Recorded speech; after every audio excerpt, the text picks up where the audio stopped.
pessoal, então vamos dar início, né, à nossa aula. Espera aí, só deixa eu liberar aqui. Ok. Espera aí. Só um instantinho.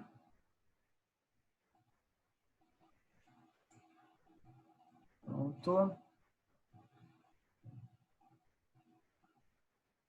O chat desapareceu aqui. Aí, apareceu de novo. Bacana.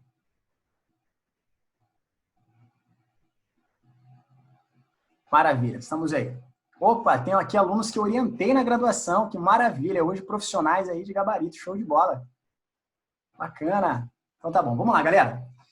Bom, pessoal, então, primeiramente, né, para aqueles que não me conheciam, muito prazer. Sou o professor Roberto Poton, sou lá da cidade de Londrina, do Paraná, muito orgulho, né, e carioca de coração. Né, o Rio me conquistou, cerca de 8 anos, já estou aqui nessa terrinha, e eu tenho um agrado muito grande aqui por essa cidade.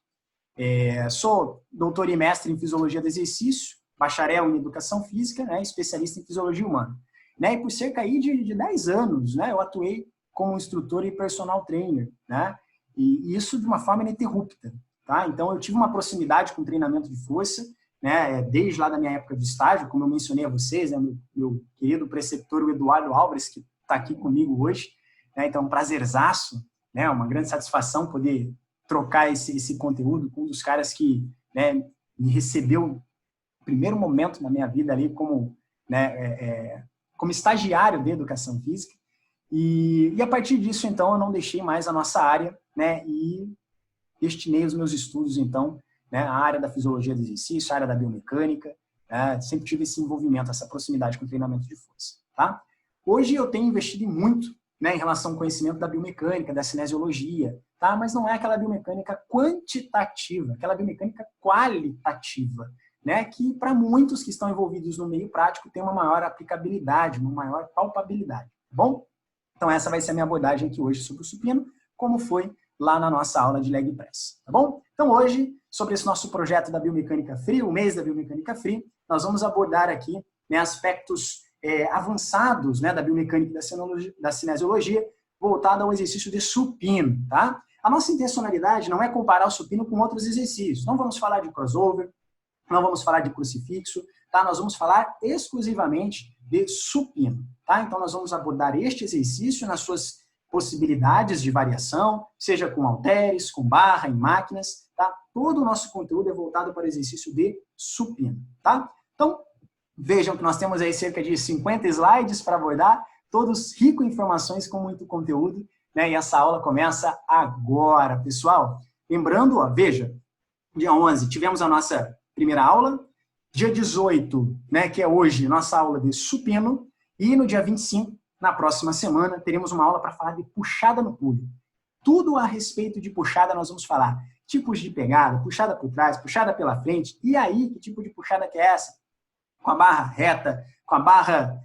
enfim, nós vamos falar tudo sobre puxada, aspecto cinésio e biomecânica, tá? Lembrando que amanhã, né, amanhã, dia 19, a partir do meio-dia, a gente segue aquele nosso processo de inscrição, tá? Porque contando que a sala tem apenas a capacidade para 100 pessoas, então eu não posso assumir o risco de divulgar, né, isso para muito mais pessoas, porque depois algumas podem ficar sem o acesso. Então, amanhã, meio-dia, a gente libera aí as inscrições. Lembrando que para vocês que estão no Telegram, eu vou liberar, né, às 11h30, tá? Então, quem está no Telegram tem exclusividade. Às 11h30 eu já libero o formulário de inscrição, tá? Se por um acaso bater 100 e meio-dia eu não tiver vaga para liberar, paciência, beleza? Então, vamos lá, galera. Olha só. Vamos estudar. Vamos falar um pouquinho? Bora estudar? Pega a caneta, pega papel, pega o que você tiver aí, que a aula vai começar agora. Beleza? Tá pronto? Tá pronta? Todo mundo aí comigo? Pode divulgar para quem vocês quiserem esse linkzinho aí. A aula é nossa. Vamos lá? Então, olha só, pessoal. Vamos falar um pouquinho, né? Vamos falar um pouquinho. Coisa pouca. Vamos falar de supino, né? Mas quando a gente quer falar de supino, a primeira questão que vem à cabeça é onde é que busca a informação? Então, onde é que eu devo buscar a informação? O que eu faço? Busco essa informação onde? Eu busco lá no Google? Veja, colocando uma palavrinha básica no Google, supino no inglês, o bench press aqui, né? ou português, dá uma olhadinha lá. Olha só, no português, mais de 3 milhões de resultados. Quer saber de supino? Olha o Gugão. Mais de 3 milhões de resultados abordando o supino na palavra aqui, ó, português. Quando a gente coloca no inglês, olha o tamanho desse número, galera. Isso aqui são milhões, não é não? 564 milhões de resultados relacionados à palavra supino, um exercício. Caramba, cara, peraí. Se eu juntar o português e o inglês aí, eu tenho mais de 500 e quase 570 mil aí, né? Porque já deve ter atualizado a busca. Eu tenho mais de 560 milhões de resultados. Mais de 560 milhões de resultados. Potão, então eu posso buscar no Google, né? Mas o Google tem muita coisa, Potão. Eu quero uma referência mais restrita. Vamos dar uma olhada. O que nós temos aqui? O nosso principal meio de comunicação aqui entre eu e vocês, né? Que tem sido Instagram. Cara, eu só coloquei a palavra supino. Mais de 95 mil publicações com a hashtag. A gente sabe que esse número é muito maior, porque muitas pessoas, né, não colocam, não marcam, né, o exercício com a hashtag. Então, nós temos aqui, ó, mais de 95 milhões. Mais de 95 mil. No Google, mais de 560 milhões. No Instagram, mais de 95 mil. Legal, Potão, ali eu tenho informação, né, robusta, consistente. É lá, então, que eu tenho que buscar informação relacionada ao supino. É lá que eu busco. Olha só. Eu coloquei ali para você uma advertênciazinha. Eu não estou querendo dizer que você está errado em buscar informação lá. Eu não estou querendo dizer que a informação que está lá é ruim, que não presta. Claro que não. Não disse isso e não vou dizer, jamais. Ok? Mas ela requer atenção. Tá? Quando você busca a informação nesse meio, você tem que ter condições de analisar essa informação. Qual a qualidade dessa informação? Tá? Então, por exemplo, eu tenho algumas situações que serão muito comuns de se encontrar nessas plataformas. Tá? Olha lá, um indivíduo sentado de lado, né, num aparelho de supino, tá, fazendo um exercício. O outro, né, ele apresenta lá um treinamento para desenvolver miolo do peito. Miolo do peito, né? O outro aqui, ele faz uma ponte, né, para poder fazer o exercício que a gente fica naquela, será que isso pode, não pode? Será que isso, o que é isso aí, né? Será que, e aí, tá? Então, ó, cuidado com a sua referência, cuidado, né, com o local que você busca esta informação. Tá? Isso é muito importante a gente ressaltar. A disseminação de informação está cada vez maior. Né? O acesso à informação está cada vez maior. Tá? E o seu aluno ele vai chegar com muita informação. Isso não quer dizer que ele está bem informado, mas ele vai chegar com muita informação. Tá? O cara que é adepto, ele é curioso, ele busca ainda mais informação. Se você buscar informação no mesmo local que ele, pode ser que ele tenha mais informações que você e você fique refém do teu aluno. Então, você tem que estar um passo à frente. Como é que você pode estar um passo à frente do teu aluno? Buscando informação em bases de dados científicas, como, por exemplo, né, o famoso PubMed. Tá? Então, quando eu coloco lá supino no PubMed, veja como o número caiu, né, de 560 milhões do Google para 95 milhões do Instagram, para 95 mil do Instagram, caiu para 1.300 resultados, né, feito uma busca bastante simples lá no PubMed. Então, veja, aqui eu tenho uma fonte de dado, né, que é mais confiável do que as demais, tá? Porque nós temos uma referência, sabemos de onde que essa informação está vindo, tá? Então, não quer dizer que o que está no Google, o que está no Instagram é ruim, claro que não, nós estamos lá. Né? Os artigos que eu publiquei, no nível internacional, que estão no PubMed, estão no Google, né? Muitas das informações que eu trago para vocês no Instagram saem do PubMed. Então, nós temos informações de qualidade, inclusive de outros pesquisadores e outros professores. Fato. Mas cuidado com a referência, tá? Para não ser pego pelo pé. Ok? Então, se você puder, né, se aproximar desse tipo de ferramenta, né, certamente você vai ter uma chance de sucesso maior. Ok? Perfeito. E aí, Potão, o que a gente deve considerar quando nós formos analisar o supino? É só empurrar? É isso? Será que supino é só pegar a barra e empurrar? Será que é só pegar um par de halteres, né, e empurrar? O que eu devo considerar quando eu falo do supino? Dá uma olhada. Nível de condicionamento do sujeito. Nível de experiência com o supino.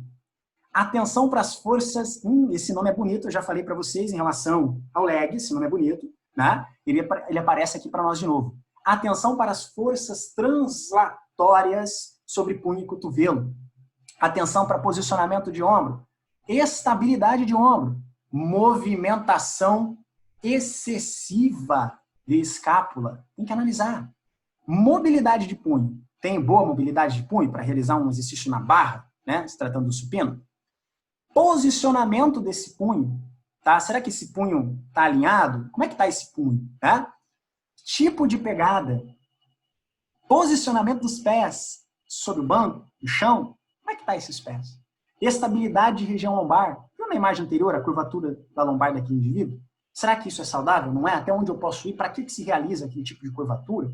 Tá? Cinesiologia básica. Tá? Então, quando a gente fala de supino, é isso aqui que eu tenho que considerar. Então, supino não é só empurrar. Supino não é só pegar um par de halteres, né, e fazer o movimento. Tá? Tem uma ciência por detrás do supino que deve ser respeitada. Agora, essa ciência ela tem que estar próxima de nós, profissionais envolvidos com a prescrição.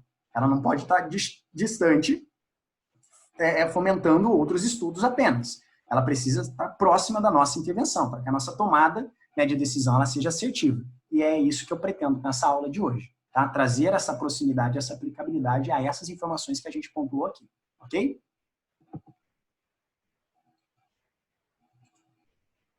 Maravilha. Tipo de supino? Preciso falar? Quem é do treinamento de força, quem já experienciou, né, várias academias, já percebeu que há vários tipos de supino. Vejam aqui, ó.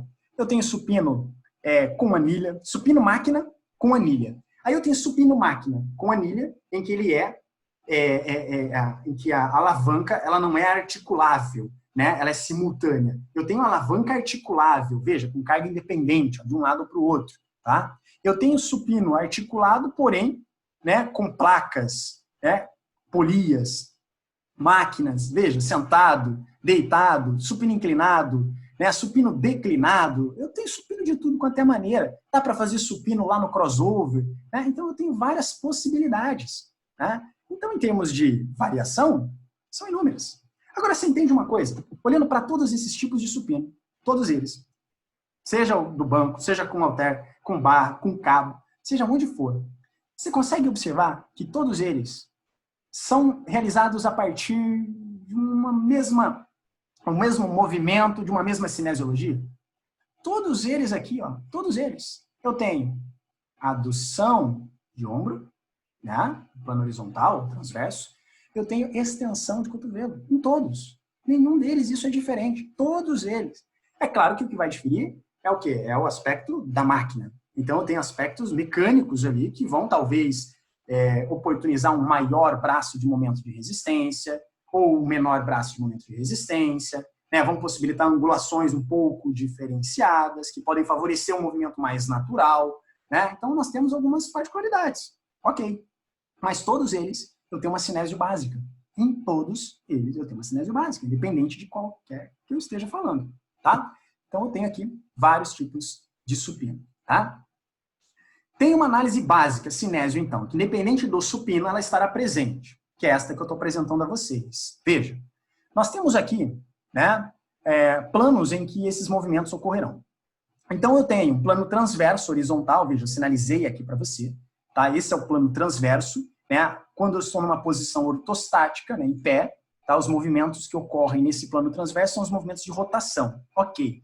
Mas quando eu me deito, veja, os movimentos passam a ocorrer nesse plano, tá? Então nesta posição em que o indivíduo se encontra, né, decúbito dorsal ou posição supina, como você preferir, eu tenho aqui a ocorrência desses movimentos, que também é chamado de um plano transverso. Algumas pessoas preferem, né, se referir à adução nesse ombro no plano horizontal.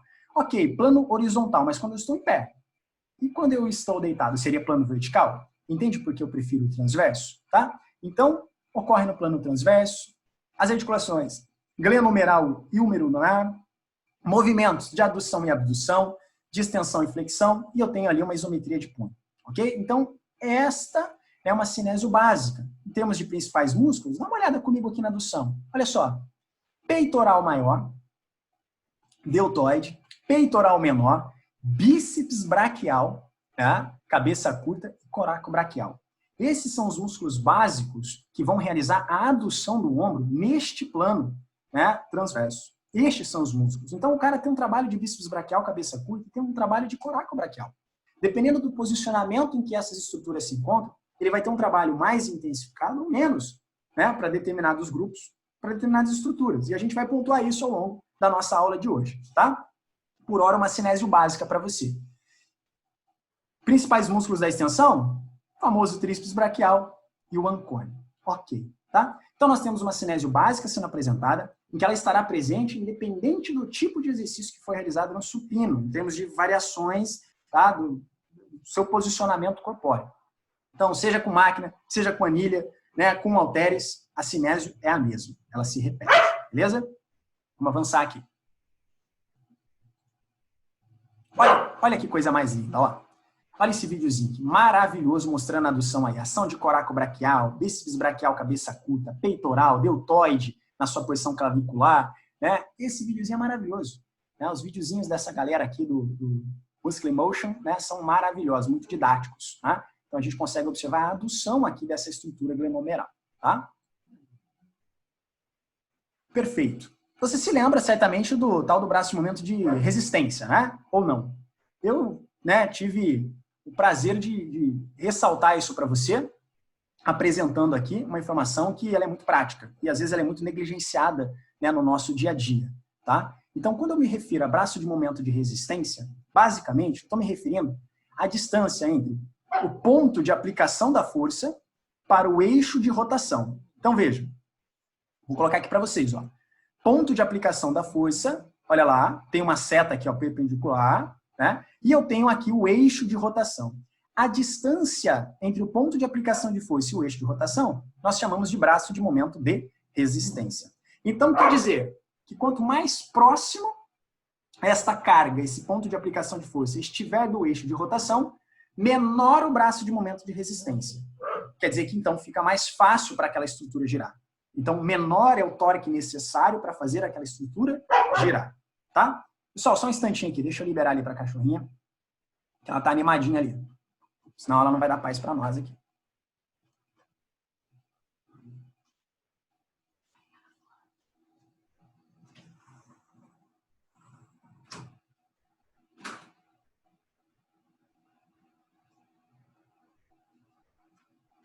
Feito. Ao vivo tem essas coisas, né? Ao vivo e a cores. Maravilha. Então, olha só.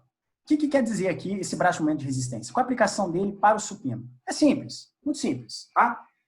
Quanto mais próximo o peso estiver do eixo de rotação, menor é o braço de momento de resistência. Significa que menor é o torque necessário para fazer essa articulação girar. Fica fácil de fazer ela girar. Tá? Agora, quanto mais distante esse peso estiver do eixo de rotação, mais difícil é fazer essa articulação girar. Tá? Então, nós temos aqui a aplicação desse princípio básico da biomecânica, que é o braço de momento de resistência. Tá? E ele vai fazer muita diferença para nós à medida que nós formos falar de algumas variações e de alguns posicionamentos aqui desse ombro, desse cotovelo. Ok? Então, fica já a explicação para vocês aqui geral, né, desse braço de momento de resistência. Maravilha. Professor, peito tem miolo? Fala para mim, peitoral tem miolo? Tem ouvido falar muito aí, trabalhar o miolo do peito, né? Esse exercício trabalha o miolo do peito, aquele exercício trabalha o miolo do peito. Quero desenvolver o miolo do peito. Mas aí, curiosamente, né, eu não digo que a pessoa está errada, eu não digo que ela está enganada, né? Olha lá, tem se ele for francês, né? Então, eu tento, né, ser mais, como que eu posso dizer? Tento ser mais técnico em relação a isso. Tá? Veja só, peitoral tem miolo.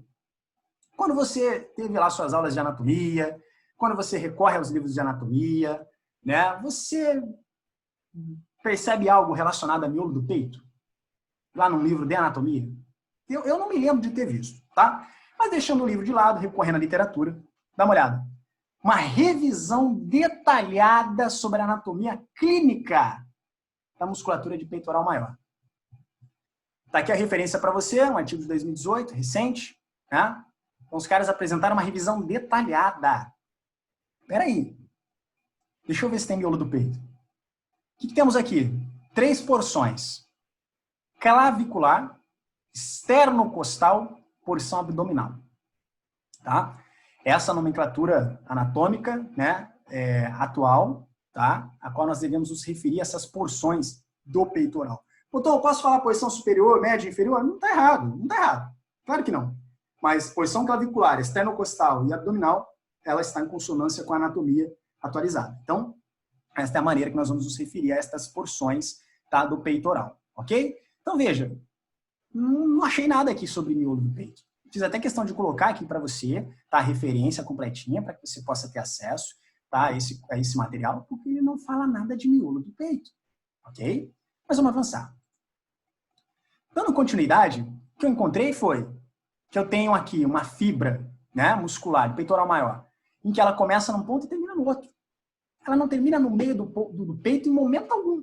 Se eu tivesse uma fibra muscular daqui, ó, da região do externo, né, e ela terminasse aqui no meio da costela e depois eu tivesse outra fibra, enfim, talvez eu poderia ter algum miolo de peito. Mas quando eu olho isso daqui, inserção medial, borda anterior da clavícula, veja lá, setinha do mouse, borda anterior da clavícula, face anterior do externo. Aí eu vejo aqui a inserção lateral, crista do tubérculo maior. Então, segmento único de fibra. Ela não tem interrupção. Segmento único. Um dos dois pontos vai sofrer maior tensão. Ou esse segmento proximal ou esse segmento lateral aqui, distal. Tá? Um dos dois pontos vai sofrer maior tensão. É como um elástico que você amarra, né, num prego e começa a puxar o elástico. Qual é a parte que está sofrendo mais tensão? Aquela parte que está fixa. Tá? Ela sofre mais tensão. Ok? Neste caso não é diferente. Então, quando eu tenho a movimentação do húmero, eu tenho uma região aqui, né, do externo e da clavícula que vai sofrer maior tensão. Tá? Então, quando nós temos aqui um músculo cuja inserção medial dele todo é num ponto e a sua inserção lateral dele todo é no mesmo ponto, eu me pergunto, cadê o miolo do peito? Tá? Procurei o danado até lá no peitoral menor, mas não achei. O que eu achei lá é um peitoral menor se inserindo no processo coracoide, veja, lá da escápula, e depois na face externa, né, das costelas, né, terceira, quarta e quinta. Foi o que eu encontrei. Tá? Então, quando a gente fala de miolo do peito, cara, desculpa, mas não condiz com a literatura. Tá? Então, não tem miolo, ok? O peito não tem miolo. O peito tem porções, né, que vão sim corresponder de uma forma específica conforme o posicionamento daquele membro. Ok? Agora, sobre dar ênfase nestas porções, e nós apresentamos as porções a você, porção clavicular, esternocostal, abdominal. Veja, eu estou falando de porções, né, que saem de um externo e vão para uma borda lateral do úmero. Ponto. Eu não tenho um miolo. Tá? Não tem como estimular só o miolo. Okay? Lembra do exemplo que eu te dei do elástico? Então imagina a seguinte situação. Eu amarro o elástico num ponto e puxo o elástico. Tem como o meio do elástico sofrer mais tensão? Como é que eu faço para ele sofrer mais tensão? Só se eu pegar no meio do elástico agora. Como não tem como pegar no meio do elástico, né? Então toda a fibra ela vai sofrer tensão. Tá? Agora, do ponto de vista neurofisiológico, nós já temos estudos recentes que mostram que, fisiologicamente, naturalmente, tá? Esta porção external do peitoral, ela apresenta uma maior atividade elétrica do que porções mais laterais, ok? Independente da forma que o supino é realizado. Isso é por questões físicas, tá? Por questões neurofisiológicas. E acabou. Independente se você faz exercício X, Y, Z, é natural que aquela porção external apresente uma maior atividade em função dela estar sob maior tensão. Como te dei o exemplo do elástico. Se eu amarro o elástico na minha mão, puxo esse elástico, o ponto que está sofrendo maior estresse é o ponto que está fixo. Então é natural que aquela região external ela apresente uma maior atividade. Tá? Isso não quer dizer que ela vai proporcionar maior hipertrofia. Tá? A gente não pode ter essa relação ainda, ok? Mas, miolo tem peito? Então, fica aí para você. Ah, não tem peito não. Opa! Peito não tem miolo não. Maravilha! Bora para a perguntinha básica?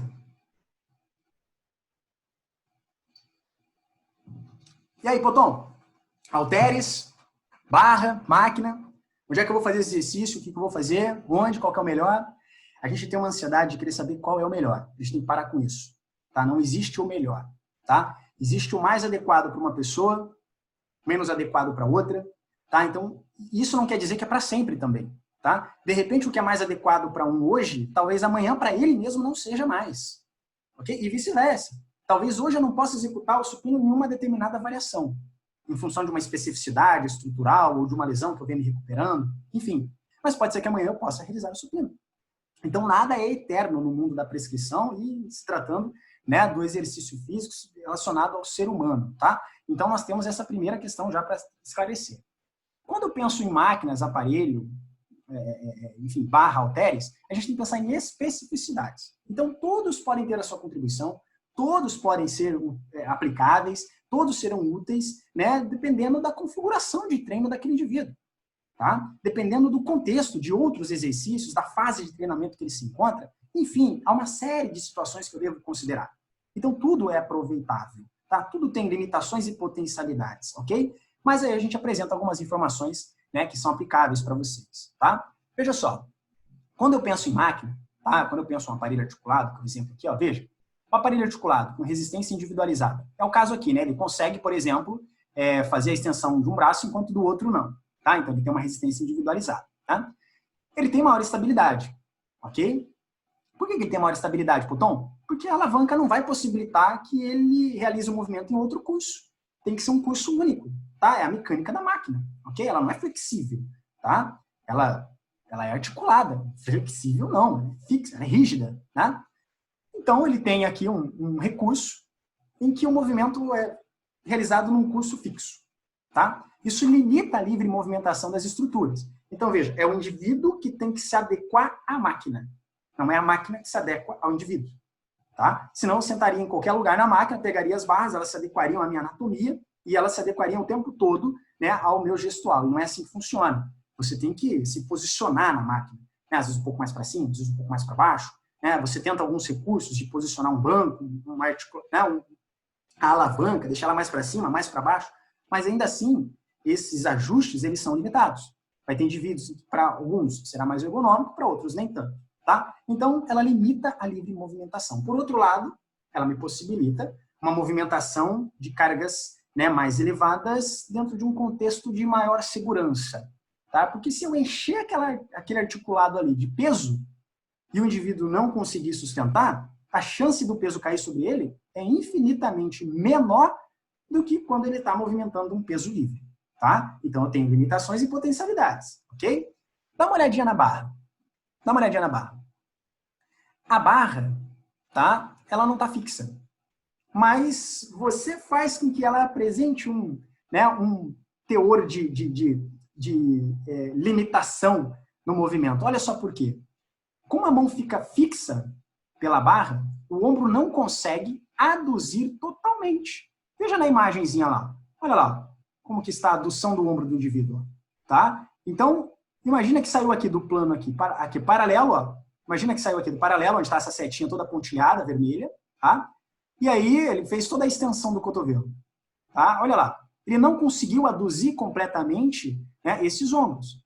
Quer dizer que o seu peitoral, quando fez esse movimento, né, no seu húmero, a glenohumeral, quando fez esse movimento de adução, não foi um movimento completo que proporcionou o encurtamento, né, total daquele peitoral. Não, foi um encurtamento limitado.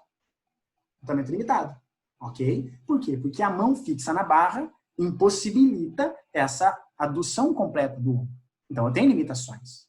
Tá? Então, eu tenho aqui um comprometimento na amplitude do movimento. Potão, isso é ruim? Não. Potão, mas e se eu fizer com as mãos mais juntinhas? Né? Aí você vai ter outra implicação, que daqui a pouco a gente vai apresentar para você. Tá? Por hora, eu estou te trazendo algumas especificidades. Olha, em relação à máquina articulada, estável, né? Mas ela impossibilita ali a livre movimentação. Do outro lado, eu tenho a barra, que gera uma certa instabilidade, um recrutamento de músculos sinergistas, porque eu tenho que equilibrar a barra, mas ela não me possibilita a maior adução. Então, tem particularidades para cada exercício. Tá? Dá uma olhadinha no curso natural do movimento quando eu uso a barra. Né? Dá uma olhadinha no curso natural do movimento. Olha só. Tá? O indivíduo sai aqui. Né? Tecnicamente, o que se espera, em termos ideais de posicionamento, seria esse. O punho alinhado com o cotovelo. Esse seria, né, o cenário ideal. Depois a gente fala mais sobre isso. Tá? À medida em que ele faz a ação excêntrica, veja, à medida que ele faz a ação excêntrica, tá? Ele tem uma setinha que já não está mais retinha. Setinha inclinou, tá? Já está acompanhando um plano escapular. À medida que ele faz a extensão, a seta também não continua reta mais, né? E ele não permite a adução total. Então, veja, esse é um curso natural do movimento no supino, quando o indivíduo faz uma pegada ali, dita uma pegada ideal, tá? Em relação, né, à distância das mãos, em relação ao posicionamento do punho para com o cotovelo, tá? Para além disso, né, eu tenho que entender que essa barra, ela não só sofre forças, mas como ela incide forças contrárias. É a terceira lei de Newton, né? Olha só, dá uma olhadinha aqui, ó. Olha comigo, junto comigo. Eu tenho aqui em cima, ó, força para cima contra a barra. Mas a barra ela incide um peso. Então ela exerce uma força contrária, né? Então a força para baixo é exercida pela barra, tá? Eu ainda tenho uma força que incide lateralmente contra a barra. Porque nesse processo de empurrar a barra, estou incidindo uma força lateralmente contra a barra. Ao contrário, eu tenho uma força que é exercida igualmente pela barra, tá? Então veja, eu tenho uma força exercida igualmente pela barra, tá? A resultante é essa. Então, o sentido da mão, o sentido da minha força vai ser esse. Olha lá, resultante do vetor de força na diagonal e a resultante do vetor de força pela barra na diagonal também. Então, quando a gente volta para essa imagem, e olha esse curso natural do movimento, quando a gente volta para essa imagem, veja, eu tenho aqui, ó, claramente aquela configuração. Olha lá as setinhas inclinadas. Por quê? Porque é resultante de força, tá? Então, veja, quando eu falo de mecânica, quando eu falo de uma manipulação de barra no supino, eu entendo que não é só empurrar a barra.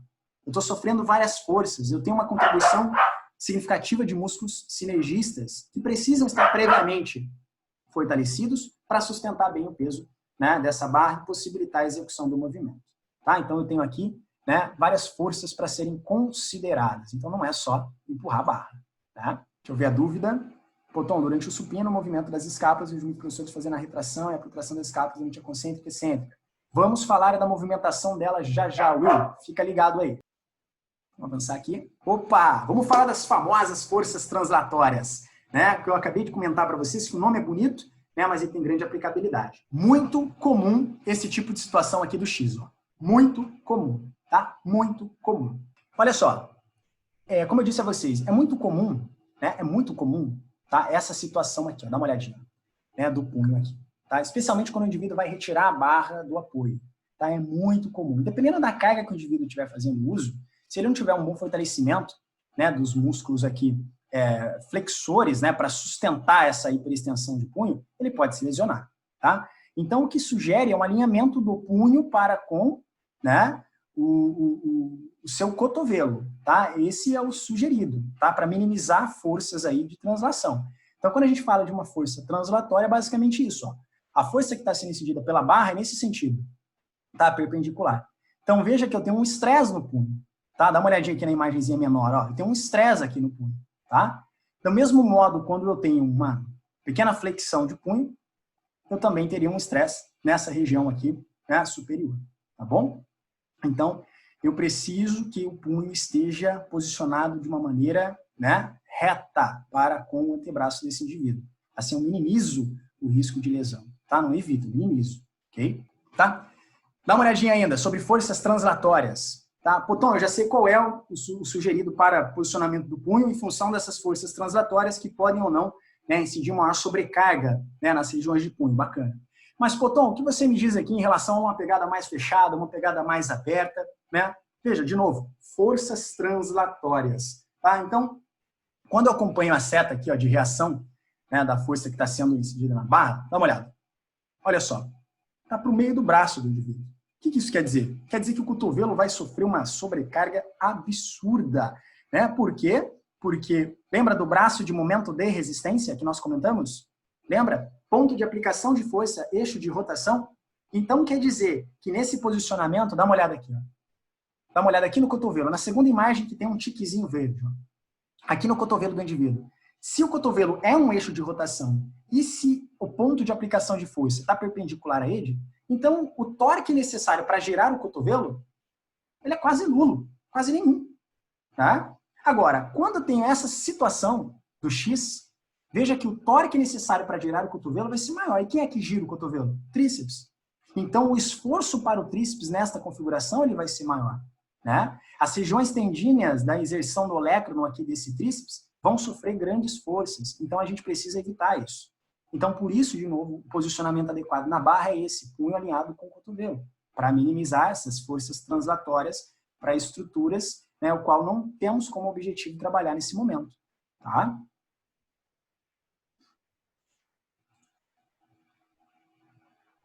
Outra situação, agora percebam que o cotovelo está direcionado mais à frente. Então, eu falei do punho, né?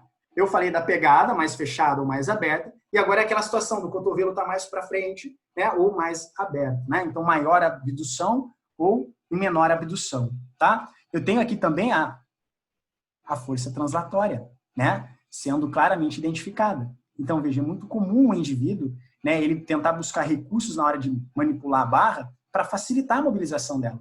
Então, ele tenta juntar os cotovelos, ele tenta de todas as maneiras mobilizar aquela barra, né, para ele conseguir finalizar o movimento, a repetição, etc. Mas se ele não estiver preparado para tal, ele vai estar expondo essas estruturas a um estresse que é desnecessário, que pode trazer um risco que é indesejado. Então, como nós queremos minimizar risco, né, mantendo ali os resultados satisfatórios, então uma das formas de minimizar esse risco, especialmente tratando de barra, é alinhando esse cotovelo com o punho desse indivíduo. Agora, se você está pensando, pô, Tom, mas o indivíduo tem um espaço subacromial reduzido, né? Se ele realizar o exercício como nessa segunda imagem, o ombro dele está sob um risco aí, né, de compressão daquelas estruturas no espaço subacromial. Olha, concordo com você, mas aí esta barra, ela não estaria à altura, né, que está aqui, né, sobre o externo, ela estaria alinhada um pouco mais para baixo. Então, a gente tem que ajustar tudo de novo, tá? Então, não tem essa simplicidade na aplicação do conceito. Ela tem que considerar o contexto, tá? É assim que a gente trabalha, ok? Olha lá, tá? Então, veja, tem 3 situações aqui, o verdinho, o amarelo e o vermelhinho. Você já aprendeu sobre braço de momento de resistência, você resgatou esse conteúdo, tá? Então, veja, o vermelhinho, olha lá, ponto de aplicação de força, né? O vermelhinho, eixo de rotação, tá? Para o ombro, né? O eixo de rotação. Ele está menor. Quer dizer que o esforço para a adução do ombro é menor. Porque agora o que ele vai realizar aqui neste posicionamento, o que ele vai realizar é basicamente uma flexão de ombro, e não mais uma adução. Tá? Então, quanto mais próximo o cotovelo estiver desse indivíduo, e ele fazer esse movimento de empurrar, ele tem uma flexão de ombro, e não mais uma adução de ombro. Tá? O peitoral também tem a sua atuação na flexão de ombro, só que num grau menor do que na adução, tá? Porque o músculo está mais alongado. Então, o ideal seria esse verdinho aqui. O amarelinho a gente deixa para condições mais específicas, né, de limitação do espaço subacromial. Tá? O vermelhinho, para trabalho de peito, ele fica muito limitado. Tá? Então, a não ser que você aplique uma outra intencionalidade. Tá? A não ser que você dê uma intencionalidade diferente. Não, a minha intenção aqui é trabalhar tríceps. Ok, bacana. Tá? Então, é aquela questão que a gente sempre coloca. Não tem errado, não tem certo. Né? Tudo depende da intencionalidade que se aplica. Então, eu também trabalho isso com os meus alunos, de não pré-julgar o que o outro prescreveu, o que o outro está executando, sem tomar conhecimento do contexto. Né? Então, você vê um profissional prescrevendo, orientando um determinado exercício, antes de pré-julgá-lo, né, publicamente ou para com outro profissional, procure saber qual a intencionalidade que há por detrás daquilo. Então, não há errado. Né? O que há é uma intencionalidade que seja plausível em termos biomecânicos, cinésio-fisiológicos, né? Sobre uma minimização de risco, tá? Aí eu tenho algo que se justifica, bacana. Agora, se eu realizo um movimento cujo não é justificado biomecanicamente, fisiologicamente, os benefícios são de caráter duvidoso, então eu me pergunto, para que então prescrever ou orientar tal movimento? Essa é a questão que a gente sempre coloca em jogo, tá? Porque ainda mais nessa situação que a gente está vivendo, a gente vê muitos movimentos, né, completamente aí, de caráter duvidoso sendo realizados. Então a gente tem que ter um certo cuidado. Olha aí, perguntaram aí sobre a pegada suicida, né? Chegou para nós aí, tá? Uma pegada dita padrão e a famosa pegada suicida. Tem melhor ou tem pior? A literatura traz aí um recorte do que é melhor, do que é mais eficiente, etc e tal. Vou retomar aquela minha fala para você. Não tem o mais eficiente, lembra? Não tem o mais correto, não tem o que gera mais hipertrofia. Não é assim que funciona. A gente já conversou isso, tá? Então, tem situações e situações, ok? Nesta primeira situação da famosa pegada suicida, né, eu tenho um recurso a menos aqui, tá? Para manter essa barra sobre a minha mão, né, que é o meu polegar. Só que nesta segunda situação, que eu tenho a pegada padrão, que é o polegar envolvendo a barra, eu te pergunto até onde ele assegura, né, até onde é capaz desta pegada padrão, né, impossibilitar a queda da barra. Se a barra tiver que cair porque você não teve pressão suficiente para mantê-la na tua mão, não é o teu polegar que vai evitar isso. Você consegue entender isso? Às vezes a gente ouve algumas justificativas nesse sentido. Não, mas espera aí, né? A pegada suicida ela é mais arriscada, né? Se você não tiver pressão suficiente para segurar a barra, não é o teu polegar que vai sustentar a barra, concorda comigo? Que polegar que é esse? Nome de ferro? Não é assim que funciona, tá? Então é mais uma questão de conforto, tá? Aquilo que é mais confortável para você, mais ergonomicamente, tá? Agora, entenda que a pegada suicida, dá uma olhadinha aqui, ó, nessa região da mão, ó. Dá uma olhadinha nessa região da mão, ó. A pegada suicida, né, ela oportuniza uma maior, né, ela oportuniza uma maior extensão do punho, que aí já desfavorece aquele alinhamento de força translatória, lembra? Tá? Agora, se eu tiver uma estrutura fortalecida, nada me impede, mas entenda que eu estou forçando mais essa estrutura, porque eu preciso de uma maior extensão. Por outro lado, quando eu realizo uma pegada padrão, eu tenho condições de minimizar essa extensão e logo eu tenho uma condição de manter um alinhamento das forças translatórias. Então é mais uma questão de conforto e de um fortalecimento prévio, tá? Então não tem um mais certo ou um mais errado, ok? É claro que para um iniciante a minha sugestão vai ser a pegada padronizada, ok? Mas à medida em que o indivíduo se desenvolve em termos, né, neurofisiológicos, ele vai adotar aquilo que mais se adequa à condição dele, tá? Deixa eu verificar aqui as perguntas de vocês. Deixa eu voltar aqui. O Eduardo fez uma pergunta para nós. Nesta imagem, então, trabalhar o supino com a barra na linha amarela, né, não traria uma menor ação da porção anterior do deltoide em relação à linha verde? Né? Veja, olha só, Eduardo, quando eu tenho a adução, né, a adução desse deltoide, ok? Desculpa, a adução dessa glenomeral nesse plano transverso que é o supino, quanto mais encurtado estiver esse grupamento muscular, maior será a sua insuficiência ativa, né? Então, onde é que o deltoide está mais encurtado? Na maior abdução. Então, a sua contribuição para esse movimento, ela está menor com o braço em abdução do que com o braço mais aduzido, tá? Naturalmente, em função desse aspecto relacionado à insuficiência ativa, que é o pré-estiramento da fibra, ok? Então, se eu pensar nesta contribuição de um determinado grupamento, tá? A contribuição dele será ainda menor na situação em que eu tenho esta linha verdezinha aqui. Por outro lado, o peitoral maior, ele está mais alongado, né? Porque ele tem a sua inserção lateral, tá? Lá no úmero. Então, na linha verde, o peitoral está mais alongado, ok? Enquanto na linha amarela, ele está mais encurtado, né? Então, ele tem uma insuficiência ativa maior, tá? O Will perguntou para nós, no caso, seria interessante mantermos o cotovelo alinhado à linha axilar, nessa imagem, evitando a rotação interna. Então, Will, quando você fala de rotação interna, né, quando você fala de rotação medial, tá? Se eu estiver pensando num halter, a tendência é essa, né? O halter ceder nesse sentido. Então, eu tenho que trabalhar com os meus rotadores ali para evitar essa rotação medial, que é a rotação interna que você está se referindo, tá? Quando eu falo de barra, essa rotação medial, ela é menos provável de acontecer porque eu tenho duas mãos sustentando a barra, então, como objeto fixo, né, esta rotação, né, ela está diminuída, tá? A chance da ocorrência ela está diminuída. Quando você fala de questão de adução de ombro em relação em relação à rotação, eu vou trazer de novo a especificidade do espaço subacromial. Eu posso ter indivíduos em que nesta linha amarela já reportam uma dor, né, nesse espaço subacromial, nesta bursa, em função de aspectos estruturais. Então, talvez para ele realizar um supino, eu teria que minimizar, né, esta abdução, tá? Então, são especificidades.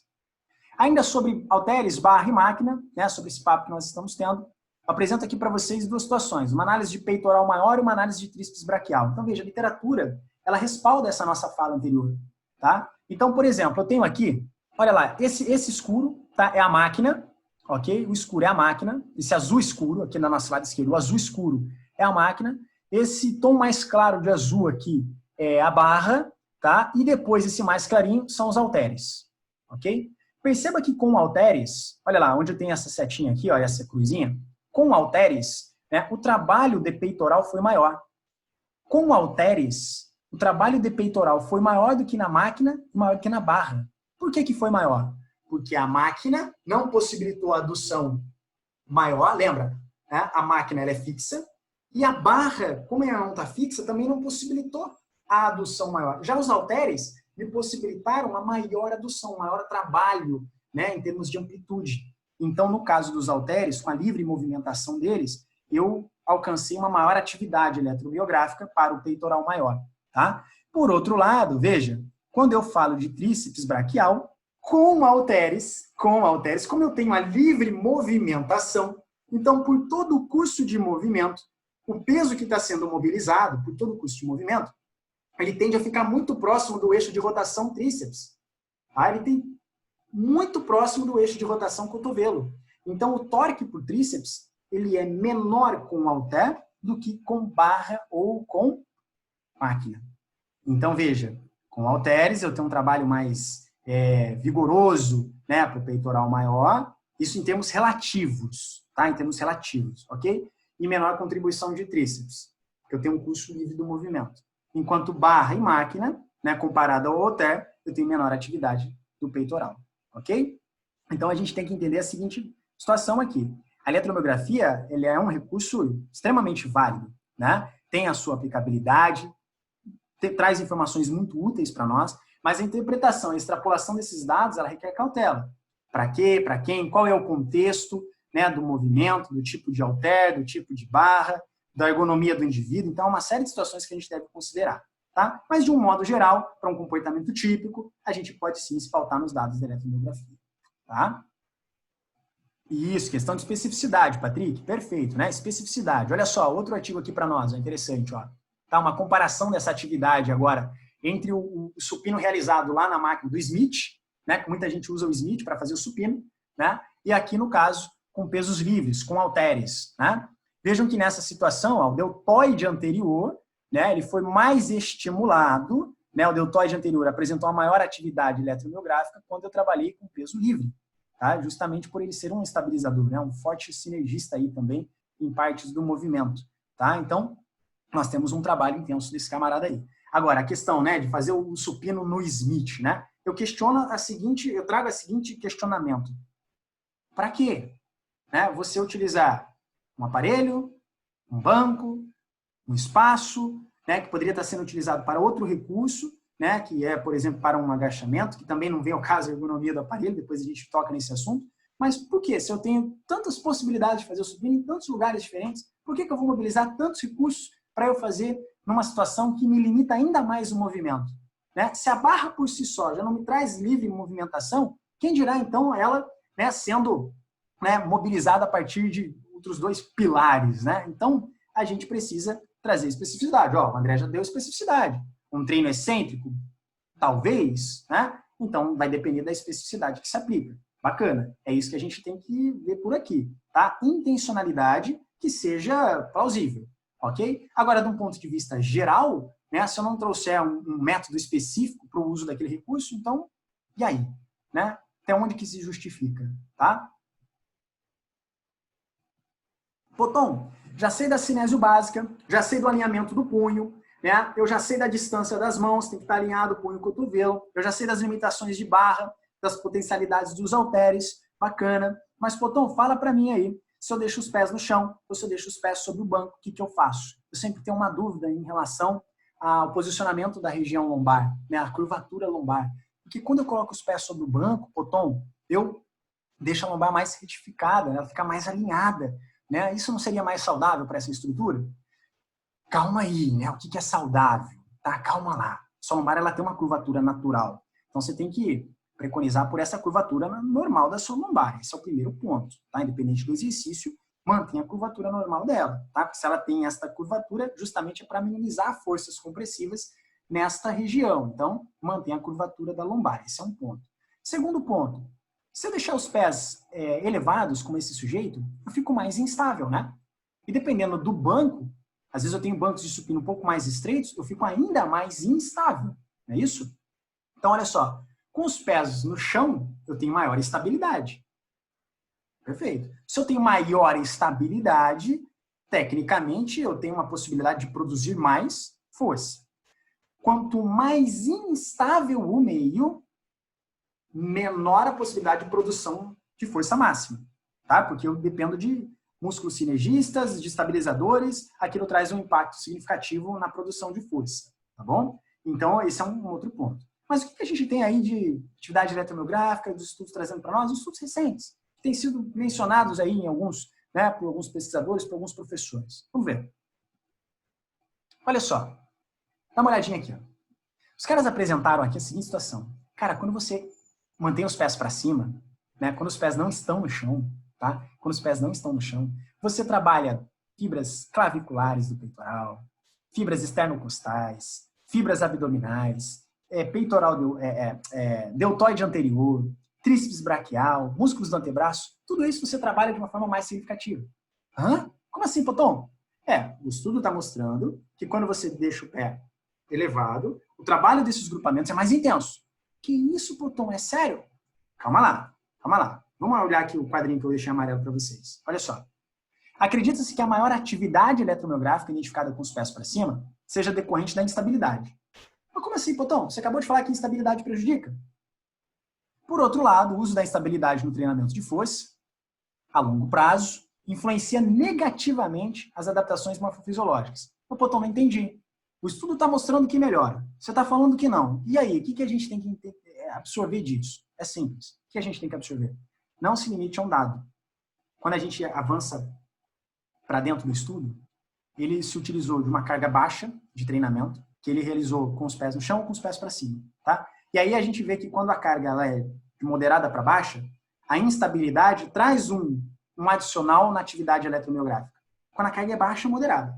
Quando a carga é de alta intensidade, a instabilidade prejudica o manuseio daquela carga, tá?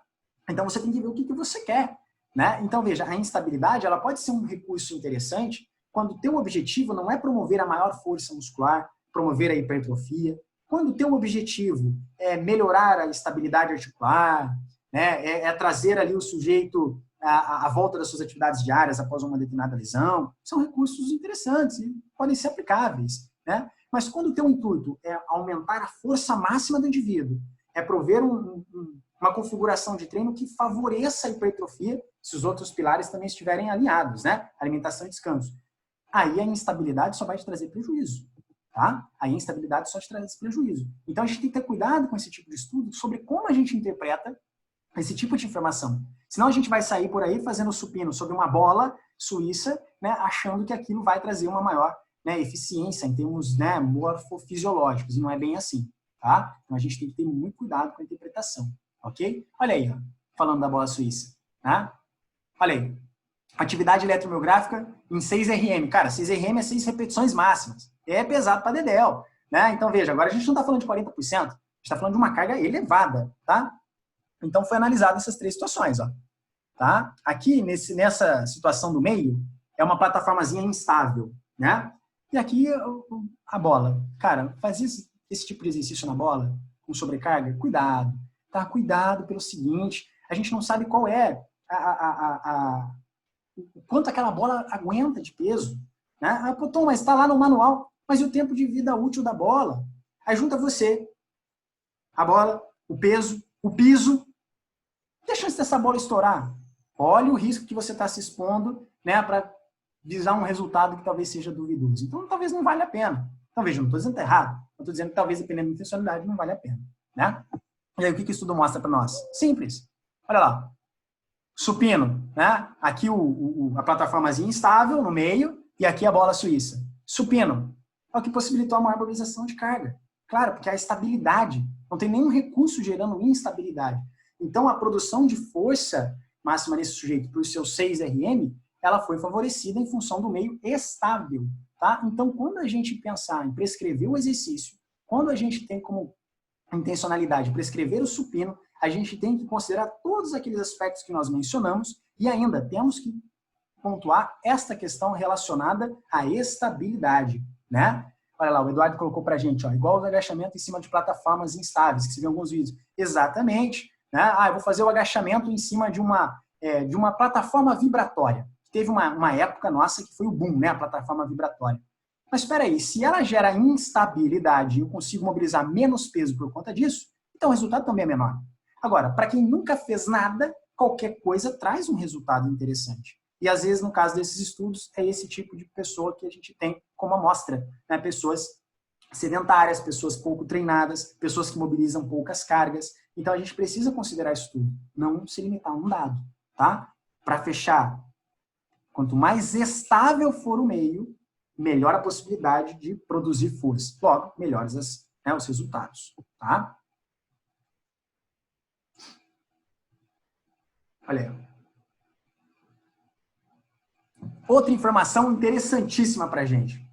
Pô, Tom, eu já sei do posicionamento de punho, cotovelo, ombro, né? Eu já sei se eu vou fazer com os pés no chão, com os pés para cima. Bacana, pô, Tom, já tenho todas essas informações. Show de bola. Mas agora me fala, vou descer essa barra até onde?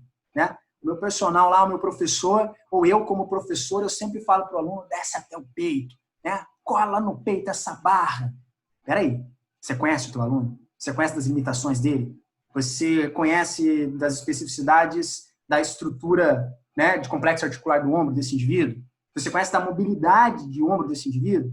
Né? Do quanto de força os seus ligamentos granulomerais suportam? Você conhece disso? Você acompanha ele? Cuidado, cuidado.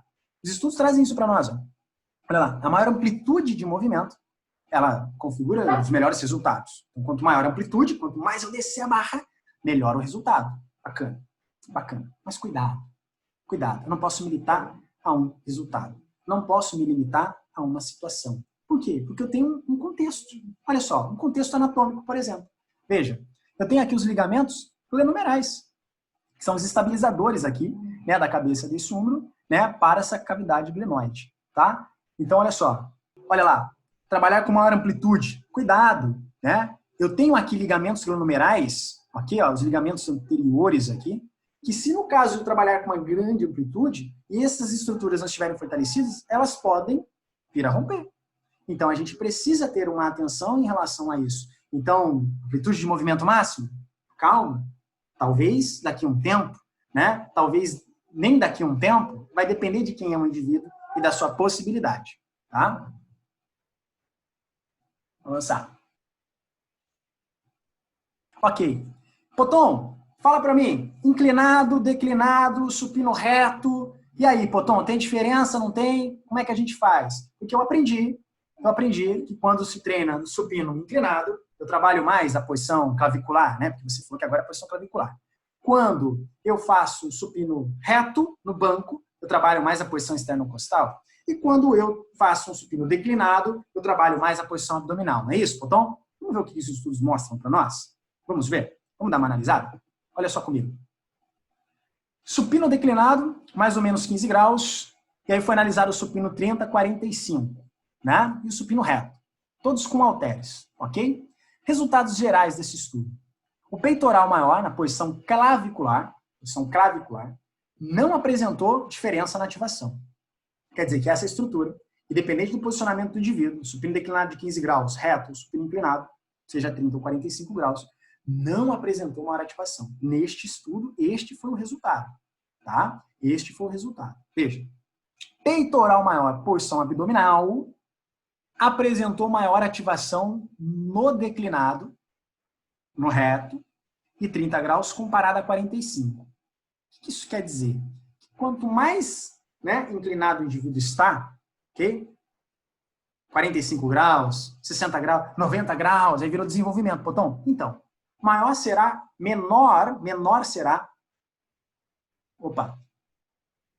será a contribuição do peitoral na sua posição abdominal, em função do posicionamento que se encontra, né, o seu ombro, o seu cotovelo, tá? Então, quanto mais inclinado ele estiver, ok? Quanto mais inclinado ele estiver, quanto maior esse grau, então 45, quanto mais próximo de flexão de 90 ele estiver, menor é a contribuição do peitoral na sua posição abdominal, ok? Em função de aspectos cinesiológicos, tá? Então, veja, nós não temos uma literatura consistente ainda que diz assim, olha, todo declinado trabalha mais posição abdominal, todo inclinado trabalha mais posição clavicular. A gente não tem uma literatura que, né, consiga apresentar consistência nesse tipo de resultado. Ainda os resultados são um pouco divergentes, por conta de limitações que a eletromiografia apresenta, por conta de heterogeneidade de amostra. Então, a gente tem que interpretar isso tudo de uma forma bastante cautelosa e extrair disso o melhor para nós. Qual que é o melhor para nós, Poton? Tanto faz eu fazer um outro? Não. Lembra do princípio da variabilidade? Então, você tem uma fase de treinamento que você está treinando com supino reto, na outra um supino inclinado, na outra um supino declinado. É oportunizar um trabalho de força nas mais variadas angulações para que, de uma forma funcional, aquela estrutura se desenvolva de uma forma única, tá? Então, eu consigo trabalhar um grau de força nas mais variadas amplitudes, né, nos mais variados posicionamentos. Essa é a intencionalidade de um treinamento de força adequado. E não se limitar a um movimento, né, fixo numa amplitude ou com posicionamento, ok? Então, trabalhar a amplitude de alguns movimentos, você acaba perdendo torque. Não seria mais interessante utilizar o torque? Exemplo, no final do movimento do supino com HBC, a linha do vetor HBC ficaria acima da articulação. Legal, Vitor, foi o que a gente falou do braço momento de resistência, né? Então, por exemplo, aqui a gente está falando de maior amplitude, mas maior amplitude para quem? Para o ombro ou para o cotovelo? Aqui você está se referindo ao HBC, mas e se eu fizer esse supino, né? E se eu fizer esse supino num cabo, por exemplo? Tá? Se eu fizer esse supino num cabo e eu tentar minimizar essa questão relacionada ao braço momento de resistência. Ou melhor, não preciso ir para o cabo, não, para o próprio HBC. Sabe como é que eu minimizo isso que você acabou de mencionar? Fazendo um crucifixo, por exemplo. Se eu fizer um crucifixo e manter fixa o cotovelo, né, só com a adução, olha como está grande o braço de momento de resistência. Olha o trabalho de peitoral como vai se intensificar. Então, o supino, ele é um estímulo diferente para que eu possa trabalhar essa fibra muscular. Não preciso me preocupar com esse aspecto. Eu posso trabalhar em toda a amplitude de movimento de um HBC e depois complementar com um crucifixo, com outros exercícios. Tá? Então, não é uma regra, né? Mas é sugestivo eu trabalhar com uma menor, né? É sugestivo eu trabalhar com uma menor adução? Olha, não é contraindicado, tá? Mas eu prefiro trabalhar com toda a extensão sem que haja anulação dessa carga, ok? E aí você vai sim, não vai pedir para o indivíduo encostar os halteres, né? Senão ele vai de fato descansar, ok? Mas você vai pedir para ele trabalhar a máxima amplitude sem que haja o relaxamento daquela musculatura. Ela tem que se manter constante em termos de contração, ok? É isso que a gente precisa pontuar, tá? Perfeitamente, Patrick. Insuficiência ativa, presente novamente, né? Então, como eu tenho uma estrutura mais encurtada, a contribuição dele para a continuidade do movimento, ela se reduz, ok? Olha aí, outro exercíciozinho bacana, ainda sobre ângulos, mas agora eles colocaram aqui para nós o desenvolvimento, né? O desenvolvimentozinho, tá? Aí nós temos aqui, então, o supino inclinado, o supino reto e o desenvolvimento, né? E os caras compararam lá alguns grupamentos musculares. Então, eles compararam a posição anterior do deltoide, o peitoral na sua posição external e clavicular. Aqui, eles se mencionaram a posição external e clavicular dessa maneira como está na imagem. Ó. Eles dividiram o peitoral em 2 posições apenas. Eles não dividiram o peitoral em 3 posições. Clavicular, esternocostal e abdominal. Eles separaram o peitoral em 2 posições, tá? Posição clavicular, posição external, neste estudo, ok? Na ação concêntrica, uma interpretação rápida dos dados aqui, ó. Tem aqui o bench press, o supino, o inclinado e o desenvolvimento, tá? Quando eu olho aqui para o peitoral, ok? Seja na sua posição external ou seja na sua posição clavicular, que é o que está referenciado aqui na imagem, quando eu olho para essa situação aqui, ó, tá? Veja só, eu tenho aqui uma maior atividade, né, do peitoral na sua posição external comparado aos outros exercícios, tá? Comparado, por exemplo, ao inclinado. Quando eu realizo um exercício inclinado e comparo ele com o supino reto, tá? Eu tenho maior atividade do peitoral na sua posição external com o supino reto do que com ele inclinado. Tá vendo como a literatura, ela traz dados para nós que às vezes são contrários ao que a gente acredita ser na realidade, né? Ah, se é inclinado eu trabalho mais a posição external. Não é isso que esse estudo está mostrando para nós. Tá? Então, eu tenho que considerar outros aspectos relacionados à biomecânica. Tá? Então, não é o que eu acho que é verdade. Tá? É o que a literatura sustenta de informação. Tá? Então, ela se utiliza de recursos, né, muitas das vezes tecnológicos, para trazer informações das quais, em cima delas, nós possamos tomar decisões que sejam mais assertivas. Tá? Ah, mas sempre foi assim. Mas sempre teve um contexto por trás. Então, o que desenvolveu o peitoral do indivíduo de uma forma geral? Será que foi o inclinado ou também foi o supino reto que ele sempre fez, o crucifixo que ele sempre fez? Né? Então, veja a dificuldade da gente isolar o resultado. Né? Seria interessante se eu tivesse, né, um grupo que num determinado momento fizesse só supino inclinado e o outro grupo que fizesse só supino reto. E ainda assim eu teria uma grande, né, gama de limitações. Mas não é assim que funciona. Tá? Então a gente precisa ponderar as nossas interpretações. Aqui eu trago para vocês, galera, informação fenomenal para a gente. Tá? Quando a gente pensa, né, em prescrever o supino aí para homens e mulheres, é a mesma coisa? Pô, então, a cinesiologia é a mesma. Claro que é. É mesmo. Mas a experiência, o nível, né, de massa muscular é diferente de um para o outro. A responsividade de um para o outro ela é diferente. Né? A manifestação da força de um para o outro é diferente. O supino é o mesmo. A cinesiologia é a mesma. Todos aqueles princípios que nós falamos de alinhamento das estruturas é a mesma. Mas a manifestação da força desses indivíduos se difere um pouco. Olha só. Olha que interessante. Vou mostrar aqui para vocês. Ó. Achei interessantíssimo esse artigo. Vou resumir para você. Tá? Aqui em cima, do lado aqui, mulheres. Tá? Eu tenho aqui, ó, no primeiro boxezinho, peitoral maior. E no de baixo, tríceps braquial, cabeça lateral, posição lateral. Aqui nos homens, peitoral maior e tríceps também. Então, para facilitar o nosso entendimento, em cima, peitoral, embaixo, tríceps. Tá? Aí eu tenho diferentes cargas ali. Vamos olhar da mulher primeiro. Dá uma olhada aqui na linha da mulher, o peitoral, ó, veja, ela segue contínua à medida em que ela aumenta a força. Então, à medida em que ela vai pegando mais carga, a atividade do peitoral ela vai se mantendo vai se mostrando cada vez mais elevada, de forma linear a carga que ela está mobilizando. Por outro lado, o tríceps dela atinge uma certa estabilidade de ativação, atingiu a partir dos 85%. Então, olha só que interessante. Ela apresentou aqui menor atividade de tríceps e maior atividade de peito para mobilizar aquele peso. Enquanto o homem, ele atingiu maior estabilidade do peito e demonstrou maior atividade de tríceps, à medida em que ele seguiu com as cargas elevadas. Então, explica num termo prático aí para mim. Deixa eu entender melhor. Simples. O homem, ele tem um peitoral mais fortalecido do que a mulher, em função das suas atividades da vida diária, em função da sua evolução, em função do quanto ele se expõe, né, aos estímulos, ao treinamento, de uma forma geral, às atividades do dia a dia, de mobilização de pesos e cargas, etc. Então, ele tem um peitoral que se apresenta mais forte, até mesmo relativamente, do que a mulher. Então, o peitoral ele atinge uma estabilidade de atividade elétrica, né, mais rápida do que a da mulher. Enquanto o tríceps da mulher apresentou uma estabilidade mais rápida do que a do homem. Então, o que a gente tira de informação prática aqui? Que no caso desta mulher, para que eu tenha a possibilidade de um trabalho, né, mais equilibrado, em termos de força, né, em termos de prescrição integrada, eu preciso otimizar o trabalho de tríceps dela. Então, ela precisa desenvolver bem o tríceps e ter uma continuidade no trabalho de peito. Enquanto o homem, ele precisa de um maior estímulo para o peito, enquanto o seu tríceps já é mais ativado.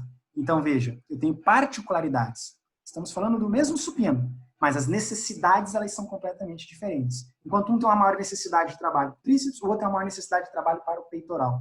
Isso pode estar presente em relação a número de exercícios, número de séries, repetições, menor tempo de intervalo. Então, você pode modificar várias variáveis para poder alcançar maior estímulo de um do que para o outro. Então, o que demanda aí é o quê? Especificidade. Lembra? Especificidade. Tá? Então, tem especificidade de resposta. Não é uma mulher, é um grupo de mulheres, é um grupo de homens. Eu tive especificidade de resposta em termos de atividade muscular. Tá? Então, são informações muito interessantes para nós aí. Pô, Tom, e se eu fizer flexão de braço? Tô na quarentena, tô sem o supinão, tô sem a barra, vou fazer só a flexão de braço. Pô, Tom, legal? Dá uma olhada. Os principais resultados, né, dos estudos, eles revelaram que não existe diferença na cinemática e na atividade muscular entre supino com barra e flexão de braço. Aqui é isso, Tom. Você está querendo me dizer que é a mesma coisa? Eu vou me desenvolver igualmente no supino como na flexão de braço? Calma. Temos relativos? Temos relativos? Sim, temos relativos, tá? Olha só, temos relativos, tá? Eu tenho a seguinte situação aqui, ó. Deixa eu ver se está aqui para frente para vocês. Aqui. Depois eu volto lá.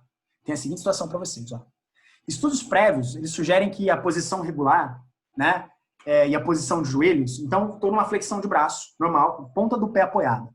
ela se refere a cerca de 64% do meu peso corporal. Quando eu estou com os pés, né, com os joelhos estendidos. Quando eu coloco os joelhos sobre o chão, eu tenho ali cerca de 49% do meu peso corporal, quando eu estou com os joelhos no chão. Tá? Então, quando eu uso essa referência e eu uso a mesma carga no supino, eu tenho isso, ó, o mesmo resultado. É óbvio, porque a cinemática é a mesma, a cinésio envolvida também. Então, o desenvolvimento daqueles grupamentos é o mesmo. Agora, vai chegar um momento que eu vou estar limitado na mobilização de peso com o peso corporal. A não ser que eu acrescente pesos externos, um colete com peso, né, coloque uma sobrecarga sobre as costas do indivíduo. Mas como esse recurso ele acaba sendo trabalhoso, então no caso do supino, que eu consigo trabalhar com mais carga, o supino, né, com barra, como eu consigo trabalhar com mais carga, então eu consigo manter uma certa eficiência num grau elevado. Mas de modos gerais, se eu trabalhar com uma mesma carga, flexão de braço ou supino, o resultado que eu posso esperar é o mesmo. O que acontece é que na flexão eu não consigo trabalhar com mais carga, geralmente. Essa é a ideia. Tá? Então, se você se manteve aí na quarentena em casa, fazendo exercício, né, apenas a flexão de braço, mas antes você trabalhava com cargas elevadas no supino, é claro que você vai ter decréscimo de força, decréscimo de massa muscular. Mas se a carga que você trabalhava no supino, ela conseguiu ser alcançada relativamente com o seu peso, em função de 60% do seu peso, aproximadamente, então você vai ter a manutenção aí dos seus resultados. Ok? Aqui é interessante que ele mostra assim para nós, ó. Eu fiz questão de mostrar para vocês que é interessante o seguinte. O que é esse primeiro ao sétimo aqui? Quando você inicia o exercício, ó, o tempo máximo da atividade muscular, né? Quando que ele tende a acontecer? A contribuição do músculo. Então, aqui é a seguinte situação, né? Ele traz aqui para nós, aqui no estudo. Quando você começa, né, a flexão de braço, supino, olha quem começa a contribuir primeiro. Então, eu alcanço a maior atividade, deltoide anterior, aí depois eu alcanço de tríceps na sua posição lateral, depois de peitoral na sua posição external, depois de deltoide medial. Ele traz uma sequência de pico de atividade para cada um desses grupamentos. E depois na ação, né, excêntrica. Então, concêntrica e excêntrica. Então, quando é que eu alcanço o pico de ativação, né, do deltoide medial? Não, primeiro eu já alcancei o deltoide anterior, do tríceps lateral, depois do peitoral, depois do deltoide medial. Olha que interessante. Então, o recrutamento desses músculos, embora eles sejam concomitantes, tudo está sendo recrutado ao mesmo tempo, um acaba atingindo o seu ápice de ativação mais rápido do que o outro. E aí o outro começa a assumir um maior trabalho e dar continuidade para aquele gestual. Tudo em função da cinemática. Tá? Então, veja, o que adianta eu ter um peitoral fortalecido, né, se eu não tenho um deltoide anterior fortalecido? Então, quer dizer que o início do movimento vai ficar prejudicado. Né? Do que adianta eu ter aqui um peitoral fortalecido, que consegue sustentar grandes cargas, se o meu tríceps na sua posição lateral está prejudicado, né? Então, eu preciso ter um trabalho de tríceps eficaz para que eu consiga mobilizar grandes cargas e, então, estimular o peitoral, né, nesse pico de atividade. Então, aqui eu tenho dados também de grande valia para a nossa intervenção prática. Tá? E aqui aquela informação que nós trouxemos a vocês, né? Que estudos prévios mostram que uma flexão com os pés numa posição regular representa 64% do seu peso corporal. E quando você coloca os pés no chão, aquilo tende a representar cerca de 49% do seu peso corporal. Então, eu peso 80 quilos, né? E aí eu coloco os pés no chão. Significa que eu estou trabalhando com cerca de 40 quilos? 20 de cada lado? É o que a literatura traz para nós. Tá? Então, mas 20 de cada lado na barra é mais pesado. Tem o peso da barra. Não esquece. Beleza? Relativo, ó. Os 40% aí que a gente falou, relativo. Tá? Então, aqui em cima, peitoral maior, embaixo, tríceps. Flexão ou supino. Tá? Então, 8 semanas de treinamento, galera. 8 semanas. Ou fazendo supino, ou fazendo flexão. O resultado, em termos de espessura, de fibra muscular e de força, foi o mesmo. Tá? Mas, veja, é limitado. Né? Eu não consigo induzir o sujeito a uma carga maior de treinamento quando ele faz a flexão. Tá? Diferentemente do supino, que eu consigo dar continuidade com uma sobrecarga. Tá? Mas em termos relativos, até onde eu tenho o limite do peso corporal, consigo melhorias, né, equiparáveis. Epa! Coisa linda de se ver, hein? Olha aí, estratégias que são utilizadas no supino. Pô, Tom, eu vejo muita gente, né, se utilizando desse recurso, fico muito preocupado com a região lombar desse indivíduo, né? E aí, o que faz, o que não faz, o que sugere, o que orienta. E agora, pô, Tom, dá uma olhada ali o que eu escrevi para você, ó. Favorece a segurança da articulação glenomerular em função, favorece a segurança da articulação glenomeral em função da menor rotação lateral desse ombro. Adicionalmente, ela promove maior estabilidade escapular. Então, em função do posicionamento do indivíduo, né, eu tenho uma maior estabilidade do complexo articular de ombro. Por outro lado, veja, o peito está mais próximo da barra, tá? Então, eu posso ter uma limitação do movimento. Pô, Tom, quem é que vai executar o exercício nessa configuração? Indivíduos, né, com nível de treinabilidade altamente avançado, né, cuja morfologia permite, né, essa hiperextensão da coluna. Veja, eu preciso de uma mobilidade articular para realizar o exercício nesta configuração. Então, a gente está falando, né, da elite mobilizando cargas elevadas, cuja estabilidade do complexo articular do ombro é imprescindível, tá? Para uma maior segurança, ok?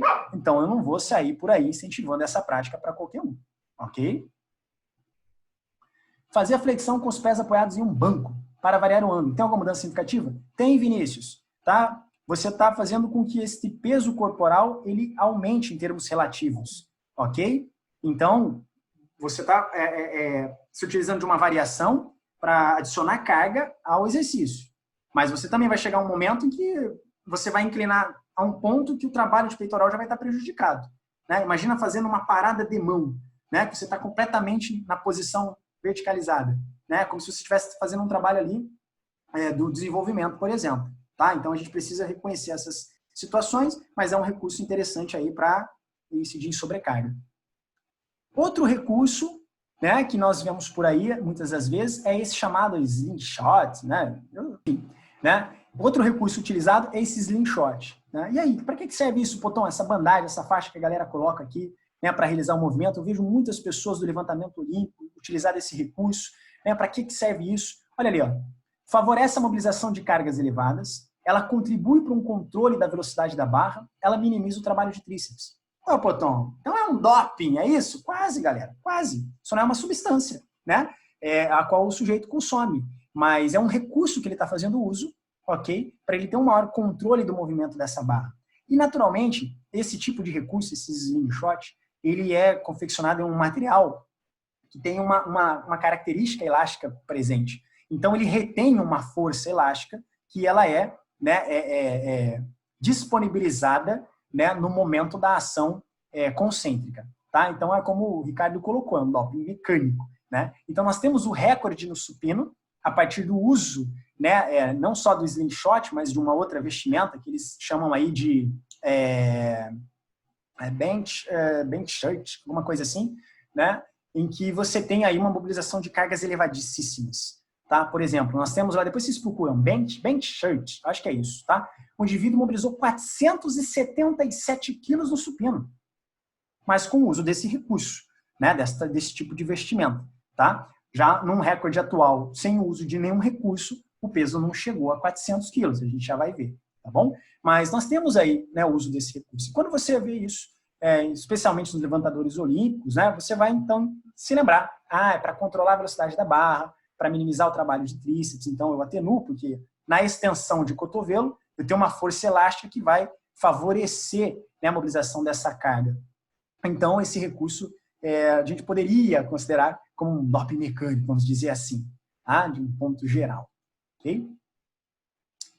E aí um bônus para vocês, que eu achei muito interessante, né, é uma revisão narrativa sobre as lesões, né, em levantadores de peso. E aí ele traz algumas especificidades em relação ao agachamento, né, ao deadlift e ao supino, que é o tema da nossa aula, tá?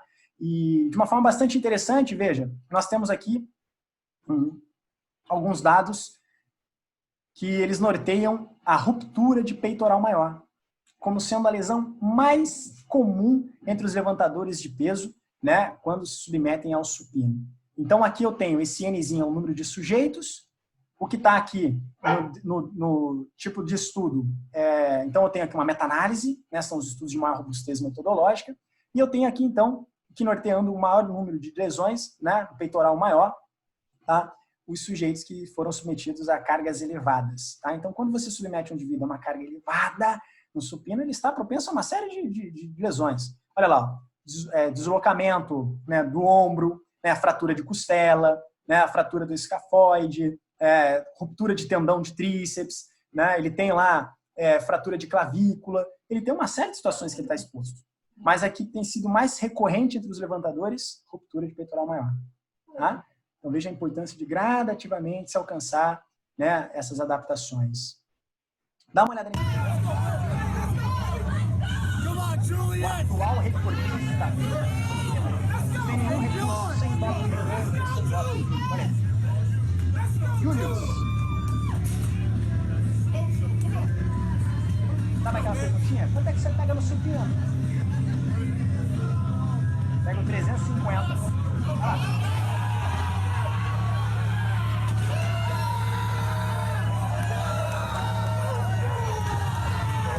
Especificidade de treinamento, né? Está longe de ser um fisiculturista. Mas o fisiculturista está longe de levantar 350 quilos no supino. Olha aí. Come on, Julius! Especificidade.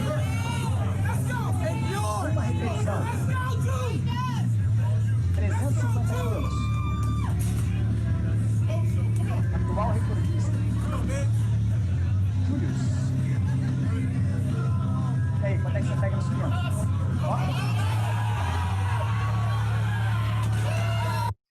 Fraquinho ele, né? É uma pergunta típica. Está presente na nossa sala de musculação. Né? Quantas e quantas vezes, né? O pessoal me olhava para todo esse físico aqui super desenvolvido e falava assim, aí, Potão, quanto é que você pega no supino? Né? Falava, olha, cara, eu não pego nada não, mas o Júlio pega 350 quilos. Né? Então tá aí para nós, ó. Né? Especificidade, né? Veja como nós somos adaptativos, treináveis, né? E aí? Fala para mim, você que acompanhou a aula do leg press, você se lembra desse rapaz que eu coloquei lá para você? Aí agora eu pergunto de novo, e agora? Como é que vai ser a sua orientação? Como é que vai ser a sua prescrição, a sua execução do supino, né, a partir, né, dessa nossa tarde de conhecimento aí voltada, né, a análise do supino, em aspectos biomecânicos e cinésios. E aí, agora, como é que vai ser? Eu tenho certeza que vai ser de uma forma mais otimizada, tá? E da maneira que você já vinha prescrevendo, orientando, ela vai ser moldada, ela vai ser lapidada. É assim que vai acontecer, eu tenho total certeza. Sempre que você for prescrever, orientar, né, ou executar o supino, você vai se lembrar dessas informações. E você vai repassar essas informações também, que é o que eu mais desejo, né, levar esse conteúdo, né, adiante. Ok? Pessoal, eu espero que vocês tenham gostado da nossa aula. Né? É isso, ó, não tem atalho. Né? Você vai passar por um labirinto de situações ao longo da sua vida, né, acadêmica, profissional. Tá? E a gente tem que passar por essas situações para que a gente possa crescer profissionalmente, para crescer como pessoa. Tá? Então, não queira buscar atalhos. Não queira o melhor exercício, não queira o treino mais eficaz, o planejamento, né, alimentar mais eficiente. Né? Queira consistência. Tá? Mantenha a consistência da tua atuação, né, a tua integridade na sociedade, que certamente você vai, né, deslanchar. Tá? Por onde você passar, passe e sai de cabeça levantada. Você não sabe se você vai ter que voltar para lá um dia. Então, não queira buscar atalhos. Fala, galera da nossa aula 2 da Biomecânica Free. Sucesso, só fera. Valeu, pessoal. Só tenho que agradecer a todos vocês. Quem não veio, perdeu. Show de bola. Valeu, valeu, valeu, valeu.